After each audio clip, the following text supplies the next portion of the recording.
दोस्तों, जब भी कोई दूध देने वाला पशु ब्याने के 2 से 3 महीने तक जब वो पीक प्रोडक्शन में होता है, उसमें कई बार एक बीमारी हो जाती है। यह बीमारी मुख्य रूप से तब होती है जब पशु किसी वजह से निगेटिव एनर्जी बैलेंस में चला जाता है, यानी कि पशु लंबे वक्त तक खाना पीना कम कर देता है या छोड़ देता है।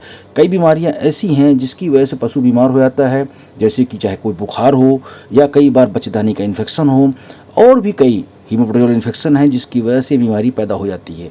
कीटोसिस अपने आप में कोई एक बीमारी नहीं है या किसी इन्फेक्शन कारण नहीं होती है, परंतु ये शरीर में मेटाबॉलिक चेंजेस कारण होती है और मुख्य रूप से इसका कारण होता है नेगेटिव एनर्जी बैलेंस, यानी कि पशु को जितना पोषण चाहिए उतना पोषण उसको मिलता नहीं, उससे ज़्यादा उसका दूध प्रोडक्शन में खर्च हो जाता है।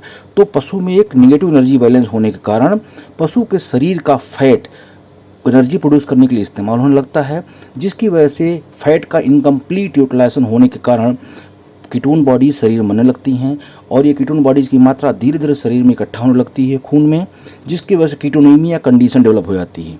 जब किसी पशु को कीटोनीमिया कंडीशन डेवलप हो जाती है, उसके प्रमुख लक्षण जो देखने में आते हैं, पशु एकदम सुस्त रहने लगेगा। गाय भैंसों में अक्सर इस तरह के लक्षण आते हैं जिसको बोलते हैं बूडी अपीयरेंस, कोई रिस्पॉन्स नहीं देगा, शांत खड़ा रहेगा। इसके अलावा पशु खाना पीना या तो बहुत कम कर देता है या एकदम छोड़ देता है। खाने में मुख्य रूप से सूखी चीज़ें, सड़ी गली चीज़ें या ज़मीन में पड़ी हुई चीज़ें खाता है। जब भी कोई पशुपालक उसको कंसंट्रेट या अच्छा चारा देता है तो उसको खाने से मना करता है। हरा चारा एकदम नहीं खाएगा, कोई दाना नहीं खाएगा।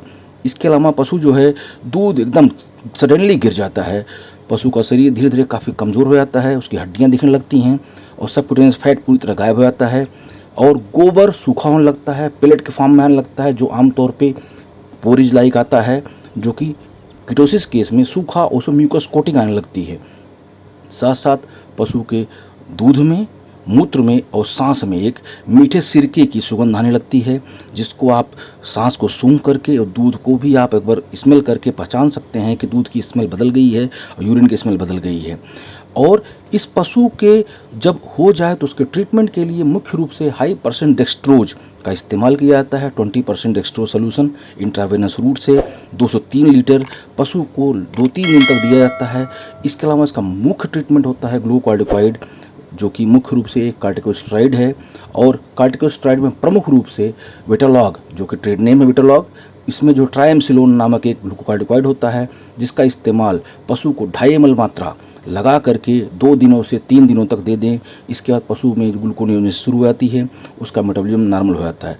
इसके अलावा जो शरीर में जो कीटोन बॉडीज़ इकट्ठा हो जाती हैं उसको यूटिलाइज करने के लिए विटामिन B1 यानी कि थियामीन के इंजेक्शन देने ज़रूरी होते हैं। साथ साथ पशु को जो है एंटीहिस्टामिनिक, इसके अलावा खाने वाला मीठा सोडा 5 से 7 ग्राम मात्रा लगातार आप 8 से 10 दिन दे दें। इसके अलावा ह्यूमन बफर दे करके पशु को आप पूरी तरह से ठीक कर सकते हैं। दोस्तों, जब इस तरह कोई कंडीशन आपके पशु में होने की संभावना हो तो पशु जब बच्चा दिया हो उसको बचाव करने के लिए सबसे बेस्ट तरीका होता है कि ह्यूमन बफर और हिमालय बतीसा 200 से 300 ग्राम इसकी मात्रा ले लें, दोनों मिला करके, यानी कि 100 से 150 ग्राम ह्यूमन बफर और तकरीबन 100 से 150 ग्राम हिमालय बतीसा, साथ साथ इसमें गुड़ तकरीबन 100 से 200 ग्राम मिला लें और पशु को दिन में ये 2 बार देना कोशिश करें। इससे पशु में कीटोसिस होने की संभावना काफ़ी कम हो जाती है और पशु में आप दाना जो दे रहे हैं उस लगातार थोड़ी थोड़ी मात्रा में धीरे धीरे बढ़ाते हुए दें। और जब भी कभी पशु बीमार हो तो उसको कोशिश करें जल्द से जल्द उसका उपचार करा लें ताकि पशु में इस रोग की होने की संभावना एकदम खत्म हो जाए। दोस्तों, इस तरह की नई नई जानकारियों के लिए आप मेरे चैनल जुड़े रहें और मेरे चैनल को प्लीज़ सब्सक्राइब ज़रूर करें। बहुत बहुत धन्यवाद।